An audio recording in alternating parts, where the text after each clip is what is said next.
भूमौ स्खलितपादानां भूमिरेवावलम्बनं त्वयि जातापराधानान् त्वमेव शरणं शिवे। మాత్రే నమః. సౌందర్యలహరిలోని మొదటి 40 శ్లోకాలు ఆనందలహరిగా అభివర్ణిస్తాము. వీటి యొక్క లక్షణము శిఖరిణి ఛందస్సు. శిఖరిణి ఛందస్సు 6 అక్షరాల యతిస్థానము. మొత్తము అక్షరాలు చరణానికి 17. వీటి యొక్క నిర్మాణము శిఖరిణి ఛందస్సుతో కూర్చి ఉన్నది. ప్రార్థనా శ్లోకము. భూమౌ స్ఖలితపాదానాం భూమిరేవావలంబనం త్వయి జాతాపరాధానాన్ త్వమేవ శరణం శివే. శివశక్త్యా యుక్తో యది భవతి శక్తః ప్రభవితున్ న చేదేవం దేవో న ఖలు కుశలస్పందితుమపి అతస్త్వామారాధ్యాం హరిహరవిరించాదిభిరపి ప్రణంతుం స్తోతుం వా కథమకృతపుణ్యః ప్రభవతి. శివశక్త్యా యుక్తో యది భవతి శక్తః ప్రభవితున్ న చేదేవం దేవో న ఖలు కుశలస్పందితుమపి అతస్త్వామారాధ్యాం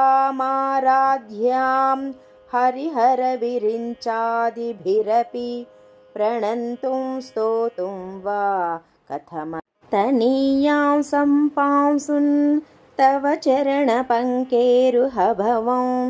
విరించిః సంచిన్వన్ విరచయతి లోకాన వికలం వహత్యేనః శౌరిః కథమపి సహస్రేణ శిరసాం హరః సంక్షుద్యైనం భజతి భసితోద్ధూలన విధిం.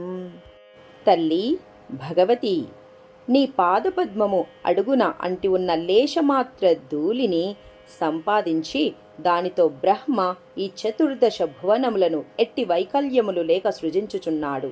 ఈ లేశమాత్ర ధూళికణమునే విష్ణుమూర్తి ఆదిశేషువుగా తన 1000 తలలతో అతి కష్టముగా మోయుచున్నాడు. ఈ లేశమాత్ర ధూళినే శివుడు చక్కగా మెదిపి తన శరీరమంతటిని విభూతి వలె పూసుకొనుచున్నాడు. శ్రీమాత్రే నమః. అవిద్యానామంతస్తిమిరమిహిరద్వీపనగరీ జడానాం చైతన్యస్తబకమకరందశ్రుతిఝరీ దరిద్రాణాం చింతా మణిగుణనికా జన్మజలధౌ నిమగ్నానాం దంష్ట్రా మురరిపువరాహస్య భవతి. తల్లి జగజ్జనని, నీ పాద పద్మపరాగము అజ్ఞానుల పట్ల సూర్యుడుదయించు పట్టణము వంటిది. మందబుద్ధిగల జడుల పట్ల జ్ఞానమును తేనెను జాలువార్చు ప్రవాహము వంటిది. దరిద్రుల పట్ల చింతామణుల వరుస వంటిది. సంసార సాగరమున మునిగి సతమతమవు వారికి విష్ణుమూర్తి అవతారమైన ఆది వరాహపు కోర వంటిది. వరాహమూర్తి ఈ కోరతోనే సముద్రమున దిగబడి ఉన్న భూమిని ఉద్ధరించెను. త్వదన్యః పాణిభ్యామభయవరదో దైవతగణః త్వమేకా నైవాసి ప్రకటితవరాభీత్యభినయా భయాత్రాతుం దాతుం ఫలమపి చ వాంఛాసమధికం శరణ్యే లోకానాన్ తవ హి చరణావేవ నిపుణౌ. సర్వలోకముల వారికి దిక్కైన ఓ జగజ్జనని, ఇంద్రాది ఇతర దేవతలందరూ తమ 2 హస్తములందు వరద అభయముద్రలను దాల్చుచుండగా నీవు ఒక్కదానివి నీ హస్తములతో వాటిని అభినయించుకున్నావు. భయము నుండి రక్షించుటకు, కోరిన వాటికి మించి వరములను ప్రసాదించుటకు నీ 2 పాదములే సమర్థములై ఉన్నవి గదా. మరి ఇంకా ఇట్టి అవసరము నీకేలయుండును అని భావము. హరిస్త్వామారాధ్య ప్రణతజన సౌభాగ్యజననీం పురానారీ భూత్వా పురరిపుమపి క్షోభమనయత్ స్మరోపి త్వాన్నత్వా రతినయనలేహ్యేన వపుషా మునీనామప్యంతః ప్రభవతి మోహాయ మహతాం. విష్ణుమూర్తి పూర్వమొకసారి జగన్మోహిని రూపమును పొంది త్రిపురహరుడైన శివుని సైతము మోహ పరవశుని చేసి చిత్తక్షోభమును కలుగజేసెను. అట్లే మన్మధుడు కూడా నిన్ను పూజించి నీ అనుగ్రహమును పొంది తన సతి రతీదేవికి కన్నుల పండుగను గొలుపు సుందర శరీరాకృతిని పొంది జితేంద్రుడై మౌనముగా తపస్సు చేసుకొను ఋషులను సైతము మోహ వివశులను చేయు సమర్థుడయ్యను గదా. అంతటి సౌందర్య రాశి నా తల్లి జగజ్జనని. ధనుః పౌష్పం మౌర్వీ మధుకరమయీ పంచవిశిఖాః వసంతః సామంతో మలయమరుదాయో ధనరథః తథాప్యేకः సర్వం హిమగిరిసుతే కామపి కృపాం అపాంగాత్తే లబ్ధ్వా జగదిదమనంగో విజయతే. ఓ హిమవత్ పర్వతరాజపుత్రి, పుష్పమయమైన విల్లు, తుమ్మెదల వరుసతో కూర్చిన అల్లెత్రాడు, లెక్కకు 5 మాత్రమే బాణములు, అల్పాయుష్కుడు జడుడు అయిన వసంతుడు చెలికాడు, మలయమారుతమే రథము, ఏమాత్రము సమర్థములు కాని ఇట్టి సాధన సామాగ్రులతో కనీసం శరీరము కూడా లేని వాడైనా మన్మధుడు నిన్ను ఆరాధించి అనిర్వచనీయమైన నీ కరుణా కటాక్షమును పొంది ఈ సమస్త జగత్తును జయించుచున్నాడు కదా. క్వణత్కాంచీదామా కరికలభకుంభస్తననతా పరీక్షీణా మధ్యే పరిణత శరచ్చంద్రవదనా ధనుర్బాణాన్ పాశం శృణిమపి దధానా కరతలైః పురస్తాదాస్తానః పురమతిథురాహో పురుషికా. చిరుసవ్వడి చేయు గజ్జల మొలనూలు గలదియు, నున్న ఏనుగు కుంభములను పోలు స్తనములు గలది, కొద్దిగా వంగినట్లు కనబడునది, సన్నని నడుము గలదియు, శరదృతువు నందలి పరిపూర్ణమైన పూర్ణిమాచంద్రుని పోలెడు ముఖము గలదియు, 4 చేతులు యందు వరుసగా ధనస్సు, బాణములు, పాశము, అంకుశములను ధరించియుండునదియు, త్రిపురహరుడైన శివుని యొక్క అహంకార స్వరూపిణియగు జగన్మాత మాకు ఎదురుగా సాక్షాత్కరించు.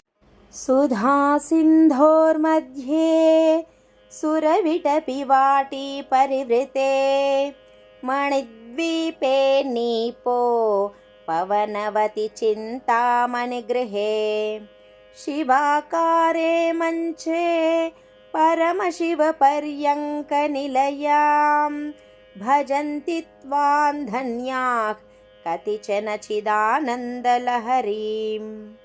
జగజ్జనని, సుధా సముద్రపు నందలి మధ్య ప్రదేశమునందు కల్పవృక్షముల వరుసచే చుట్టబడిన మణిమయ ద్వీపమునందు కడిమి చెట్ల తోటయందు చింతామణులచే కట్టబడిన గృహమునందు శివాకార మంచమునందు సదాశివుని తొడను నిలయముగా కలిగి జ్ఞానానంద తరంగరూపముగానున్న నిన్ను కృతార్థులైన ఎవరో కొందరు మాత్రమే సేవించి తరించుచున్నారు. మహిమూలాధారే కమపి మణిపూరే హుతవహం స్థితం స్వాధిష్ఠానే హృది మరుతమాకాశముపరి మనోపి భ్రూమధ్యే సకలమపి భిత్వా కులపథం సహస్రారే పద్మే సహరహసి పత్యా విహరసే. తల్లి జగజ్జనని, మూలాధార చక్రమందు పృథివీతత్వమును, మణిపూరమందు జలతత్వమును, స్వాధిష్ఠానమందు అగ్నితత్వమును, హృదయమందలి అనాహతమందు వాయుతత్వమును, విశుద్ధియందు ఆకాశతత్వమును, భ్రూమధ్యమందుండు ఆజ్ఞాచక్రమందు మనస్తత్వమును, ఈ విధముగా సుషుమ్నా మార్గమునంతను భేదించుకొని పోయి చిట్ట చివరకు సహస్రార కమలమందు ఒంటరిగానున్న నీ పతి అయిన సదాశివునితో కలిసి రహస్యముగా విహరించుచున్నావు గదా. सुधाधारासारैश्चरणयुगलान्तर्विगलितैः प्रपञ्चं सिञ्चन्ति पुनरपि रसाम्नाय महसः अवाप्य स्वां भूमिं भुजगनिभमध्युष्टवलयं स्वमात्मानं कृत्वा स्वपिशिकुलकुण्डे कुहरिणी. తల్లి జగజ్జనని, నీ పాదముల జంట నడుమ జాలువారు అమృతపు ధారాపాతముచే శరీరమునందలి 72,000 నాడీమండల మార్గమునంతను తడిపి అమృత రూపకాంతులు గల చంద్రుని వీడి స్వస్థానమైన ఆధార చక్రము చేరి అక్కడ నీ స్వరూపమును కుండలాకారముగా నుండు సర్పము వలె గావించి తామర పువ్వు బొడ్డు వద్ద సన్నని రంధ్రము వలె నుండు మిక్కిలి సూక్ష్మమైన సుషుమ్న మార్గము క్రింది కొన వద్ద గల ఆధార చక్రము కింద కుండలిని శక్తివై నిద్రింతువు. చతుర్భిః శ్రీకంఠైః శివయువతిభిః పంచభిరపి ప్రభిన్నాభిః శంభోర్నవభిరపి మూల ప్రకృతిభిః చతుశ్చత్వారింశత్ వసులకలాశ్రత్రివలయత్ త్రిరేకాభిః సార్థన్ తవ శరణకోణాః పరిణతాః. తల్లి జగజ్జనని, 4 శివుల చేతను, శివుని కంటే వేరైన 5 శివశక్తుల చేతను, 9 మూల ప్రకృతులతో, అష్టదళ షోడశదళ త్రివలయ త్రిరేఖల చేతను నీకు నిలయమైన శ్రీచక్రము 44 అంచులు గలది అగుచున్నది. 4 శివులనగా 4 శివ సంబంధ చక్రములని, 5 శివశక్తులనగా 5 శక్తి సంబంధ చక్రములని, ఈ 4, 5 కలిసి మొత్తము 9 చక్రములతో నవచక్రాత్మకవై అలరారుచున్నదని తాత్పర్యము. త్వదీయం సౌందర్యం తుహినగిరికణ్యే తులయితుం కవీంద్రాః కల్పంతే కథమపి విరించి ప్రభృతయః యదా లోకౌత్సుక్యా దమరలలనాయాంతి మనసా తపోభిర్దుష్ప్రాపామపి గిరిశ సాయుజ్య పదవీం. హిమవత్ పర్వతరాజపుత్రి, నీ దేహ సౌందర్యమును ఉపమానములతో సరిపోల్చి వర్ణించి చెప్పుటకు బ్రహ్మ విష్ణు ఇంద్రాది కవిశ్రేష్ఠులు సైతము ఎంత ప్రయత్నించిననూ సమర్థులుగాకున్నారు. దేవతా స్త్రీలైన రంభ, ఊర్వశి, తిలోత్తమాది అతి సౌందర్యవతులగు అప్సరసలు నీ సౌందర్యమును చూచుటకు అమితముగా కుతూహలము గలవారై నీ అందముతో తాము సాటి రానివారై కఠిన తపస్సులచే కూడా పొందలేని శివ సాయుజ్య స్థానమును మనస్సుచే పొందుచున్నారు. నరం వర్షీయాం సన్నయన విరసన్నర్మసు జడం తవాపాంగాలోకే పతితమనుధావంతి శతశః గలద్వేణీబంధాః కుచకలశ విస్త్రస్తసిచయాః హఠాత్రుట్యత్కాంక్ష్యో విగలితదుకూలాయువతయః.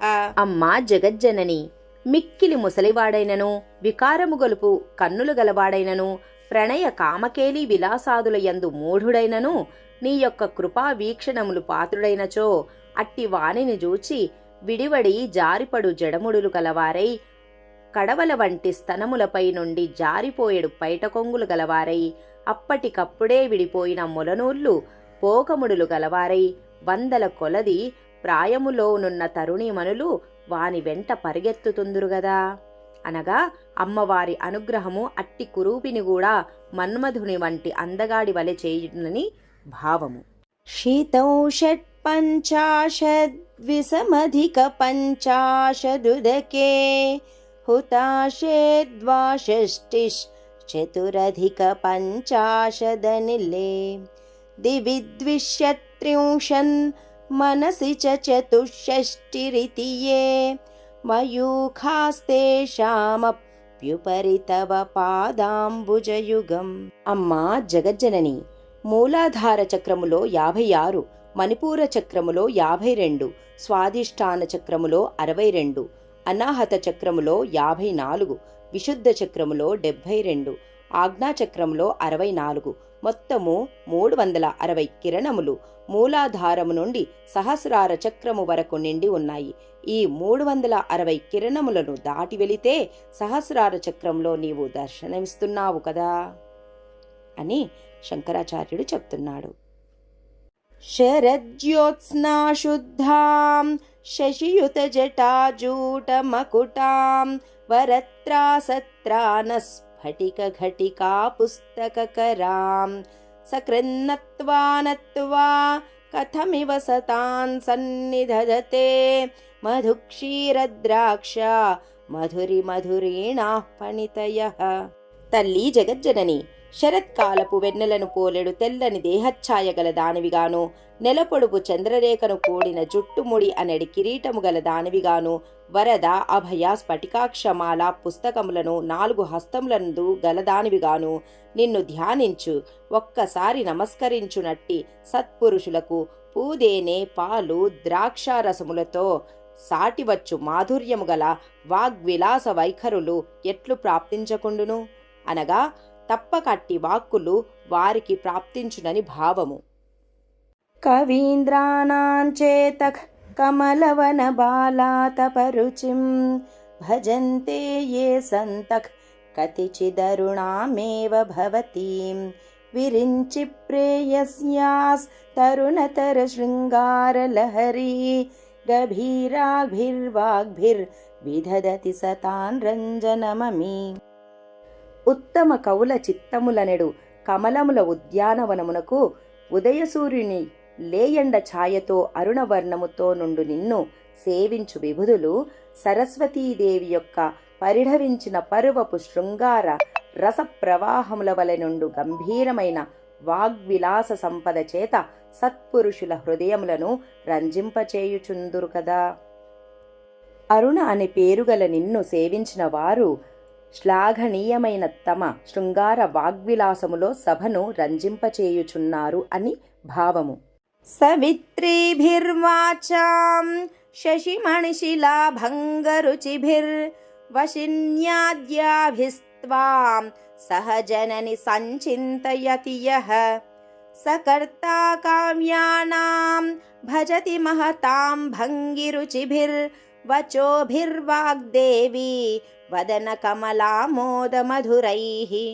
జగజ్జనని, వాక్కులను సృజించువారును చంద్రకాంత మనుల శకలముల వలె తెల్లనైన దేహముల కాంతి కలవారు అగు వశిని మొదలగు శక్తులతో కూడా నిన్ను ఎవడు చక్కగా ధ్యానించునో వాడు మహాకవులైన వాల్మీకి, కాళిదాసాదుల కవిత్వ రచన వలె మధురమైన శ్రవణ రమణీయమైన సరస్వతీదేవి యొక్క ముఖ కమల పరిమళములను వెదజల్లు మృదువైన వాక్కులతో రసవంతమైన కావ్య రచన చేయగల సమర్థుడగును.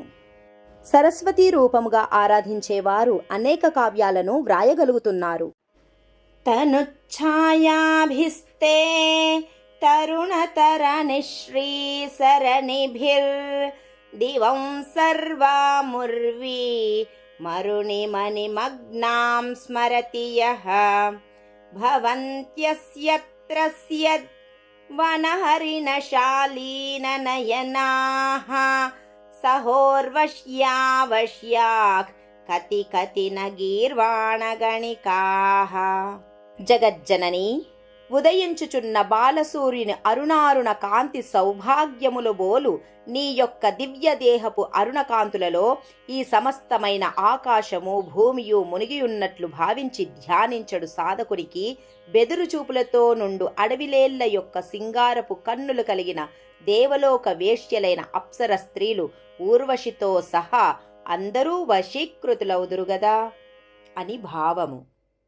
ముఖం బిందుం కృత్వా కుచయుగమధస్తస్య తదధో హరార్థం ధ్యాయేద్యో హరమహిషితే మన్మథకలాం ససంధ్యః సంక్షోభన్ నయతి వనితా ఇత్యతి లఘుత్ త్రిలోకీమప్యాశుభ్రమయతి రవీందుస్తనయుగాం. బిందుస్థానమును ముఖముగాను దానికి కింద భాగమును కుచయుగముగాను ఇంకనూ క్రిందగానున్న హరార్థమును శక్తి లేదా త్రికోణమును లేదా యోని రూపమును ఏ సాధకుడు ధ్యానించునో ఆ ధ్యాన ఫలితంగా కామాసక్తులైన స్త్రీలను చిత్తక్షోభమునకు అనగా కామ విషయమై కలవరపడినట్లు చేయుచున్నాడు. ఇది ఏమంతా లెక్కలోనిది కాదు. ఏలననగా ఆ సాధకుడు సూర్యచంద్రులను స్థనములుగా కలిగిన త్రిలోకిని అనగా స్వర్గ మర్త్య పాతాళ లోకములనెడు స్త్రీనే శీఘ్రముగా భ్రమింపచేయుచున్నాడు కనుక. किरन्तीमङ्गेभ्यः किरणनिकुरम्बामृतरसं हृदि त्वामाधत्ते हिमकरशिलामूर्तिमिव यः ससर्पाणान्दर्पं शमयति शकुन्ताधिप इव जरप्लुष्टान् दृष्ट्या सुखयति సుధాధారసిరయ్యా. జగజ్జనని, కరచరణాది అవయవముల నుండి ప్రసరించు కిరణపుంజముల నుండి జనియించిన అమృతరసమును వర్షించుచుండు నిన్ను ఏ సాధకుడు చంద్రకాంతి మణిచే నిర్మితమైన దేహము గల ప్రతిమవలె హృదయమున ధారణ చేసి ధ్యానించునో ఆ సాధకుడు విష సర్పముల దర్పమును గరుత్మంతుడి వలె శాంతింపచేయును. అమ్మ అమృతధారలను ఆస్వాదించిన వారికి జ్వరములు, రోగాలు మొత్తం కూడా తొలగిపోతాయి అని భావము.